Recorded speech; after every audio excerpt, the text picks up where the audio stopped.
Hello and welcome to Trojan Sports Now. I'm Jahmal Kennedy. And I'm Ryan Renfrow. Stick around as we bring you the latest news and scores from Troy Athletics.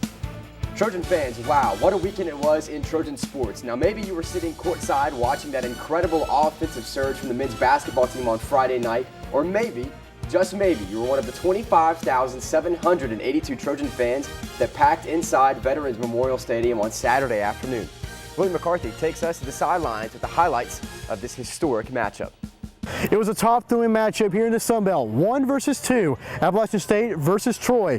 Who would come out on top in this thrilling matchup game in the Sun Belt? A special night it was inside Veterans Memorial Stadium as Troy improves to 8-1 on the season with a come-from-behind win over the Appalachian State Mountaineers. Huge win for our program. Gets us to 8-1 and 5-0 in our league, and this was a big win. Thought our fans were great, especially our students. That's the loudest I've ever heard Veterans Memorial Stadium. Coached a lot of games here, and that was the loudest that I've heard it in the fourth quarter there. And unlike last week, the Trojans began quick, scoring 2 touchdowns in the first quarter. Later on in the first half, the Mountaineers would tie it up before halftime. Even more adversity the Trojans would eventually overcome. I mean, it was only 14-14 in the second quarter. You know, like we have been. We've been down by 14 before. You know, we were just tired. We knew it was a whole another half to play. It was 14-14 and a half. So we knew we had a whole half to play with, and you know, we got the job done. Focus, like our play calling was working, but we weren't in the right spot. So we just had to get refocused in the locker room, and coach planned us out right. 2 plays would make the difference in this crucial conference game. Junior quarterback Brandon Silvers' 51-yard run for a touchdown in the third would set up an even bigger play for sophomore Sidney Davis in the fourth. You know, we were now 4th and 6, and it was all curls and the wheel. And you know, Sidney ran a great route. He got even with the cornerback, so I just let it fly, and he made the catch. So it was a good gutsy call and a good gutsy catch. As he called the play, I was like, the ball is probably not going to come to me, but. When the ball snapped, I had ran my route, beat the corner, and I looked back and Silver was looking at me, so I was like, well, he's finna throw it, and I just made the play. Junior running back Jordan Chun only needs 310 rushing yards to break the school's single-season rushing record. So far, he has 1,028 rushing yards. William McCarthy, Troy, Trojan Vision Sports. After that win, Jordan Chun and this Trojan team became 8-1 on the season. And following the Trojans' win on Saturday, they officially cracked the Associated Press Top 25 for the first time in school history. And it was a battle of the unbeatens in Sun Belt Conference play for the second time in 5 days with the hopes of a Sun Belt Conference championship on the line. However, the Trojans could not grab victory from the reigning Sun Belt champions. Arkansas State scored 35 unanswered points to spoil number 25 Troy's home finale as the Red Wolves defeated the Trojans 35-3 Thursday night in Veterans Memorial Stadium. Ark State forced 5 turnovers, executed a fake punt, and held the Trojans to just 262 yards of total offense. Troy scored its only points of the game on a 43-yard field goal by Ron Kay. With 1 minute remaining in the first quarter, Emmanuel Thompson set career highs with 10 catches and 117 yards, receiving to lead Troy. Brandon Silvers finished 20 of 39 for 207 yards and 2 interceptions, while Jordan Chun rushed for 51 yards on 16 carries. Cameron Melton had 3 pass breakups to lead the Trojan defense, while William Lloyd had a game high of 9 tackles and 3 tackles for a loss. Thought they outcoached us, they outplayed us. Thought they were mentally and physically tougher than us.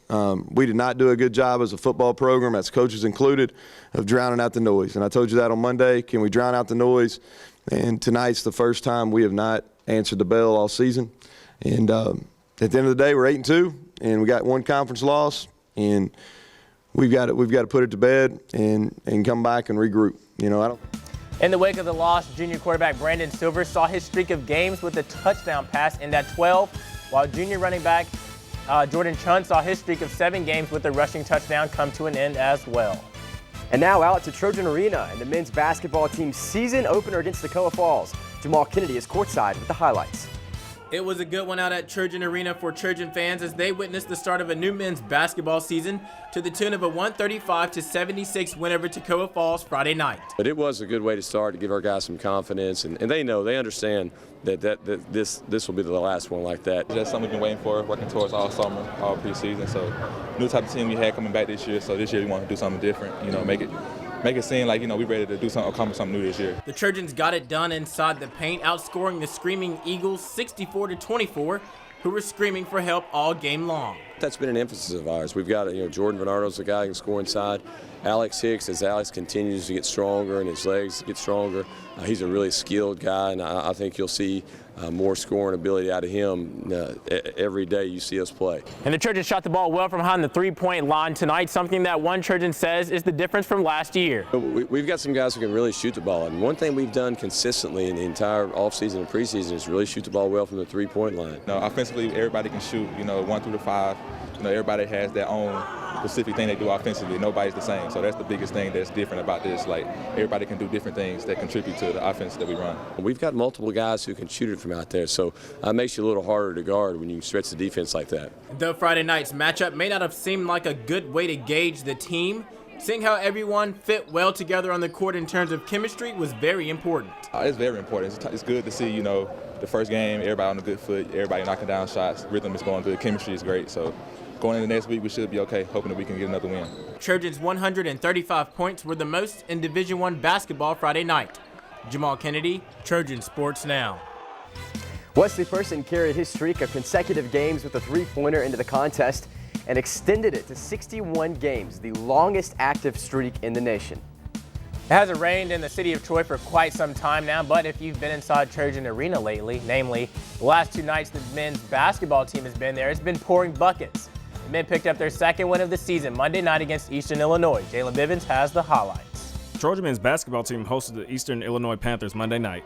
Jordan Renfrow led the Trojans to victory with 22 points. Our coaches had a great game plan. Get deep paint catches in the paint, and I was just finishing over top of everybody. So it was just good strategy for the coaches and just good game plan. Though the Trojans won the game, the team struggled with free throws all night. They made their free throws, and we struggled. And that's something that we've worked on more than me personally as a coach. Any team I've ever been around, we spent more time working on free throws. And we really shot the ball well in the entire preseason. And then tonight we came out, and we started missing, and you kind of in your mind, you're going, okay, this is, this was our problem last year, but fortunately we made enough to win the game. Renfrow hit the game-winning shot to help give the Trojans a 70-67 victory over the Panthers. I always felt good because at the end I was struggling a little bit, so Coach called my number and I just delivered, so it felt good to hit the game-winning shot. Coach Cunningham had a lot of confidence in Renfrow taking the game-winning shot. I feel like he was going to go in because he's really a good outside shooter that people don't know that about him. I mean, he can shoot the ball, and he was in a good rhythm from the perimeter tonight too. And he's, most guys are like that, and he was feeling it all night from outside, and that's what he's got to be for us. He's got to be a go-to guy for us. Jalen Bivens, Trojan Sports Now. And in the win, Junior Wesley. And in the win, Junior Wesley Person's streak of 61 consecutive games with a three-pointer was snapped as he went 0 for 2 from beyond the arc. There we go. Now it's my turn. The football team wasn't the only Trojan loss last night. The Trojan men's basketball team fell short in their first road game of the season last night in Birmingham. The Trojans fell to the Blazers of UAB 74-51 in a tough shooting night for Troy as the team shot for just 29% from the floor on 19 of 71 shooting. Despite the shooting issues, Troy kept it close defensively. The Blazers finished with 18 turnovers and 13 personal fouls. Kevin Baker led in scoring with 12 points on the night, and Devin Walker pulled down 11 rebounds. Now up next, Troy will see a familiar foe again as the Trojans will travel to Charleston, Illinois to compete the home and home series with Eastern Illinois. Troy won the first matchup on November 14th, 70-67. And the women's basketball team left us on Friday night for their first regular season game of the year against the Auburn Tigers. The Trojans fell to the Tigers by a final score of 61-52, and it was Caitlin Ramirez who led the way for the Trojans in scoring with 13 points and, get this, 20 rebounds, the most by any Troy player since Troy moved to Division I in 1993. After opening the first half 7 for 8 from three-point land, the Trojans managed to make only 1 3 in the final 20 minutes of action. And as one season comes to an end, the Trojan women's basketball team is in the beginnings of its regular season. The Trojans took the court earlier against Belmont in search of win number 1. Jahmal Kennedy is courtside with all the highlights. It was an early Trojan special in Trojan Arena as the Chain to Rigby Trojans came out and defeated a tough Belmont team 91-74. This was an incredible win today. Of course, we did lose to this team last year in overtime in a very high-scoring game. They won their conference. They're picked to win their conference again this year. They went to the NCAA tournament. They have everybody back. For us to come here and take this win is incredible. Both teams struggled shooting the ball in the first half, but for the Trojans, it wasn't an adjustment that Coach Rigby made at halftime, but rather one of her assistants. This was Coach Jennifer Graf Scout, and she did an amazing job. We usually front the post. She had our post players playing behind and pushing out. We closed out with high hands on shooters, which made a difference, I think. And it was just a really good game plan, and even throughout the third quarter, the team was executing it. And with the 12 o'clock start, the team may have been lagging behind, making only 1 3 in the first half. But after halftime, it was a whole new ball game. I can't answer that. I guess they loosened up. We didn't really call anything different, you know. Amanda Mendoza found a hole and started shooting, so that helps. The Bruins caught the chills entering Trojan Arena as senior Jayla Chills dropped 21 points on 9 of 20 shooting. This has been a long time coming for Jayla. She was such a scorer in high school and at her junior college. And anyway, we've been waiting for her to come out and do something like this, and I think that now she's back in the saddle. We'll see a lot more of this from her. They gave us a game plan to go by, and we just came out here and tried our best. You know, it was a long time coming out. I mean, I had a journey through here, but, I mean, we pushed through it. The Trojans were aided by 39 bench points in the contest. Jahmal Kennedy, Troy, Trojan Vision Sports. The Trojans shot 46% from the field on the day, and senior Lauren Day chipped in with 12 points in the contest. The App State football team wasn't the only one to take an L over the weekend against the Trojans. Unfortunately for the Mountaineer volleyball team, the wrath of the Trojans was felt yet again when head coach Senator Kirkpatrick and the Trojan volleyball team rolled into North Carolina in their final game of the season. The Trojans defeated the Mountaineers by a final of 3-2 with Troy's 3 seniors combining for a total of 43 kills. With the win, the Trojans finished the season with an overall record of 10-23. And more on Sonny Kirkpatrick. Starting off, we have a little shakeup in Trojan territory. Tuesday truly felt like the end of an era as head coach Sonny Kirkpatrick officially resigned from his position as head coach after 11 seasons with Troy. Kirkpatrick led the Trojans to a pair of Sun Belt Conference tournament semifinal appearances and finishes his time with the program with a total of 145 wins. Now, with the resignation, Troy Athletics has announced it will begin a national search for a replacement. For the first time all season, the men's cross-country team raced a 10K. The men concluded their 2016 season on Friday at the NCAA South Regionals in Tallahassee. The Trojans had 3 runners compete, sophomores Bradley Dixon, who was the top finisher for the Trojans with a 100th place finish. Following closely behind were Brendan Garrix in 126th place, also a sophomore, and sophomore Daniel Glick in 150th place. Congrats to those 3 Trojans and the rest of the men and women from the cross-country teams on a fine season. And from the trails to the tennis courts, the men's tennis team concluded fall play over the weekend with several wins at the Wake Forest Fall Invitational. Mustafa Bakura got the winning going with a singles win over Georgia State's Andrea Adrikov and Zach Kennedy. The junior would bring home the championship after defeating Indiana's Bennett Crane in straight sets 6-3, 6-4. And Austin Racine and the combinations of Flip Manson and Jagadwan and Gabriel Nukoleski and Shaz Pirani all won matches as well.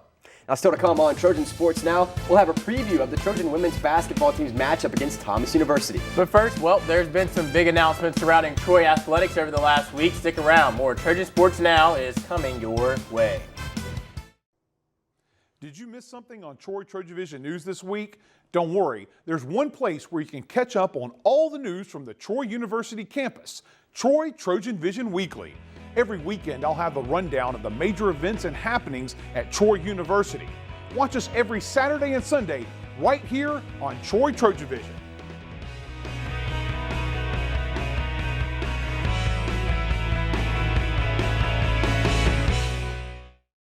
For over 70 years, Smokey Bear has asked you to use fire responsibly. Fire is due to an unattended campfire. Go time. Here's how you can stay on the front lines of preventing wildfires. Always watch your campfire. Before leaving, drown it, stir it, drown it again, and feel that the fire is out cold. Oh, bullseye! And you won't need a visit from these guys. Copy that. You can be Smokey's wingman when enjoying nature and prevent wildfires. Visit SmokeyBear.com for more fire prevention tips.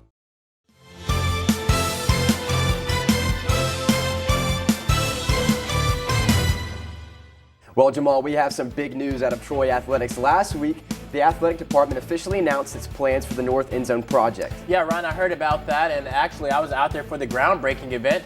Well, and in this segment, we'll hear from university administrators and head coach Neil Brown from last Thursday's press conference on the $24 million project soon to come. To rebuild a wall around Troy football, today we start with a little chain link fence. If you haven't noticed that yet, that's not going to be there for long. We are gathered here to announce the official start of the construction of the North Endzone football facility here at Larry Blakeney Field at Veterans Memorial Stadium. Great universities stir great emotions. I mean, that's always the case, and I think in America with athletics, intercollegiate athletics being fairly unique to this country, our emotions are stirred even more. What excitement there is. I accused Coach Brown just a minute or two ago of having the kids publish all those Neil Brown for President buttons that I've seen. And then I told him, well, this election you may have won. I'm not sure. But it is, you know, it was Coach, Notre Dame coach Frank Lee who made the comment once. He said, a school without football is in danger of deteriorating into a medieval study hall. Intercollegiate athletics are so important, and it's been a pleasure to watch our program as over these last 27, 28 years as we've evolved from Division II to Division I. But we have come to a point really of great celebration, a point that we've discussed so many times over the last several years. And as we reflect upon the importance of facilities, several years ago when we went up and almost beat Oklahoma State on their field, we went into their museum and there was a quote by Coach Hank Iba, and he said that football and coaching is no longer about the X's and the O's. It's about the Jimmies and the Joes. It's about recruiting, and it's about facilities. And so all of these things are interconnected. We have to have, if we're going to be number one, we have to have first-class facilities. That's why we're so proud that over the years, and certainly in the last 25 years, we've invested about $100 million in our athletic facilities. In the last 5 years, we've seen some major improvements. I think the arena, not many meters away from this place, is one of the best places not only in Alabama but in this part of the country to watch a basketball game, or perhaps even more importantly to attend a commencement. What a beautiful facility, and I know that what we're about to do here will reflect the good stewardship that we experience there. And I want to thank Walter McKee for his good work and Alec Whaley, because in my estimation in that arena we had a $60 million product for about a $40 million investment. And that is due to value engineering. And I want to thank the committee that has worked so hard to value engineer our North Endzone project. Certainly Dr. Jim Bookout, Jeremy McLean, Coach Neil Brown was right in the middle of it. And of course, Dr. Doug Patterson, always a stabilizing element. Dr. Patterson still has half the first dollar that he ever made, so I know he knows he gets what a great steward. But if you want to save a dollar, just put Doug Patterson in the middle of the planning, and you will do that. So it's a great day for all of us. I want to thank all of you. I know that many of you gave large sums of your treasure to make this possible. Others of you have given so many years of support. We hope that this North Endzone will do exactly what it's designed to do, and first and foremost be for our student athletes in our efforts to give them the very best that we can. God bless you, and go Trojans. Thank you. I'm so glad so many of you all can be here to experience this. This has been in the works for a while, and like any good thing, it takes time. And we feel like that through the hard work of a lot of people that I'll mention here in a little bit, we've gotten this project exactly where it needs to be. And this is an important day for not only football. It's an important day for our university. It's an important day for our athletic department. And 2 years ago, on the opposite end of this floor, almost 23 months ago, I sit in front of you, and I stood in front of you at the same podium, and I talked about a vision. of where we've been. And I think it's very important on a day that we look to the future, we've got to understand where we've been as a football program, a program that has a steep tradition that we're extremely proud of, that starts in NAIA with a national championship, move to Division II, 2 national championships, go up to FCS, or formerly 1AA, and have one of the top programs in the country. And then Coach Blakeney leads that transition to Division I and go on a run of 5 consecutive conference championships that's only been duplicated in this era once, and that's by the other Trojans on the other side of the country. So as we look to the future, I think it's also important that we recognize that history. And any time when you have these type of moments, I think it's crucial that you do that. But we also got to understand what we've got to do to take that next step. And anytime you go through growth, and we're growing right now, we're growing as a football team, we're growing as a university, we're growing as an athletic department, we're growing. And you got to do things that's necessary to continue to stay at that level. And if you don't do that, you get passed by. And for us, this North End Zone project is absolutely critical. It's critical, and it's for several reasons, and I'm not going to take up a lot of your time. Jeremy's going to talk, and he's going to give you all the details on this project. But for us, recruiting, and Dr. Hawkins mentioned this, and Coach Blakeney was shaking his head, and recruiting is the lifeblood of your program. You know, it is a game. It's about players. You want to know why we're having success right now? We're having success because Brandon Silvers is one of the best quarterbacks, if not the best quarterback in our league. You know why we're having success? Because Jordan Chun's an NFL running back.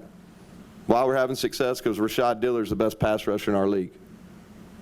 Chris Weatherspoon is one of the top safeties in our league. That's why we're having success, because we have really good players at key positions.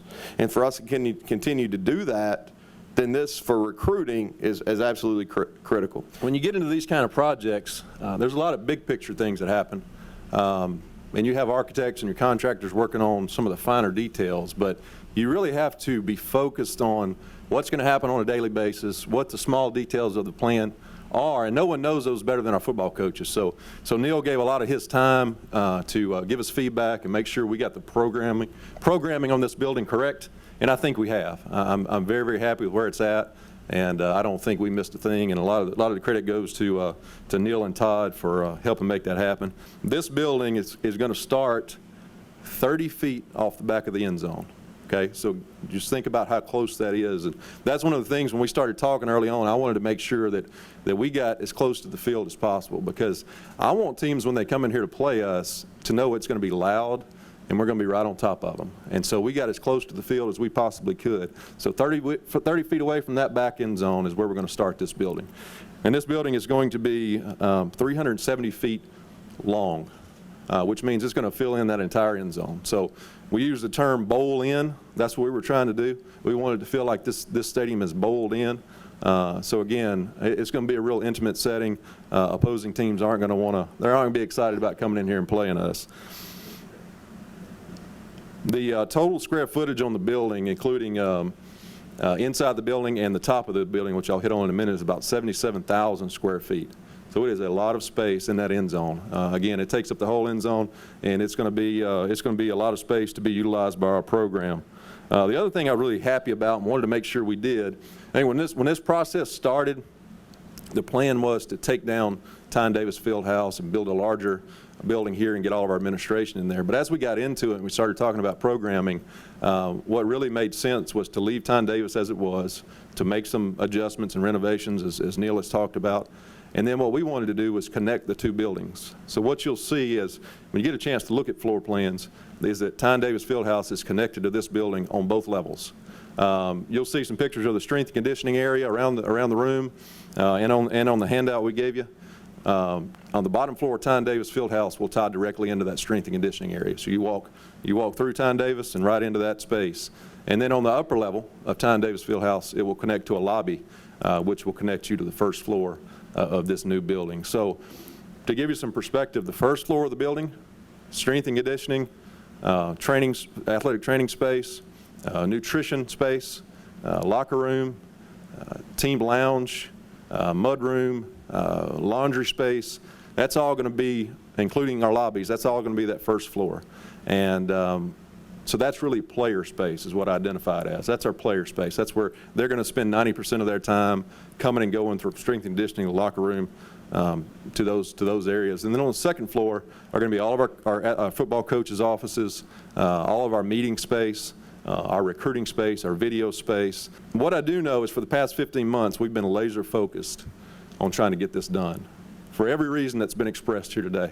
And Dr. Bookout probably wanted to not take my phone calls some days when I was trying to push some things forward, but he's been great, and the whole group have been great, and just bearing with us, putting up with us, and we were we had a sense of urgency about getting it done. And not only have we gotten it done, I feel like the people involved in this group have made sure we got it done right. It is going to be one of the best programs among our peer institution. There is no doubt in my mind. It's going to be one of the best facilities among those programs, I should say. There's no doubt in my mind that that'll be the case, and recruits will take note of that, and it's going to make a huge difference for us in the recruiting process.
Welcome back to Trojan Sports Now.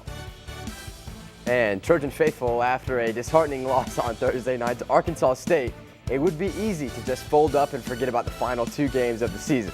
But that would be a disservice to the work that Neil Brown and his team has put in all season up to this point and beyond. Now, this season is not over. There is still a chance for at most an 11-win season. But first, the Trojans' next opponent. The Trojans will travel to San Marcos, Texas for a tango with the Bobcats of Texas State in a November 26th matchup. Kickoff for that game is set for 3 p.m. Partner over there doing the mannequin challenge, but the men's basketball team will look to take another win against their next opponent as they will be on the road Monday in Charleston, Illinois to complete the home-and-home series with Eastern Illinois. Tip-off is set for 12 p.m. The women's basketball team will play home team to their next matchup, although they will be in a nearby city for it. But it's a matchup that Coach Rigby sees as a community builder. We're so excited. Next Monday on the 21st of November, we're playing our home game at the Dothan Civic Center. It is a friends raiser for us in the community of Dothan, very important to Trojan, to our following. And we want to build more friends. We want to educate them as much as possible that we are the Sun Belt Conference champion. We have a great product to put on the floor, and we're coming their way. Please be there 6 o'clock in the Dothan Civic Center next Monday. The women will take their talents to the Dothan Civic Center, as Coach Rigby just said, to play Thomas University Monday evening at 6 p.m. Well, that's all the time we have for Trojan Sports Now. Check us out online at youtube.com/Troy Trojan Vision to catch anything you missed. This is our last show for the fall, but we will return in January with more Trojan Sports Now. For Jahmal Kennedy, I'm Ryan Renfrow. Thanks for watching, and as always, go Trojans.